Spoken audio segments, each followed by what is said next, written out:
Ішкі мотивацияға не жатады? Ішкі мотивацияға ең бірінші ұят жатады ғой. Ұят жатады.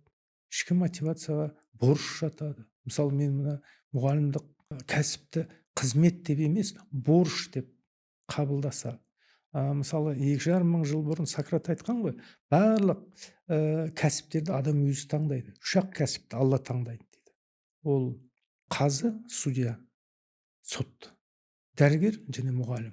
Осы үшеуін Алла тағала таңдайды адам үшін. Сондықтан да осыны есімізден шығармасақ, бұл да ішкі мотивацияға жатады. Яғни, былайша айтқанда, ішкі мотивация бұл Алладан қорқып жұмыс жасау, бір Алланың ризалығы үшін жұмыс жасау. Өйткені білеміз, жауап бар. Мен бүгін баланың ақысын жеп жүрген шығармын, оған сабақты қажетті бір деңгейде өткізбей. Ертең судың да сұрауы бар демекші, одан да менен сұралатын шығар.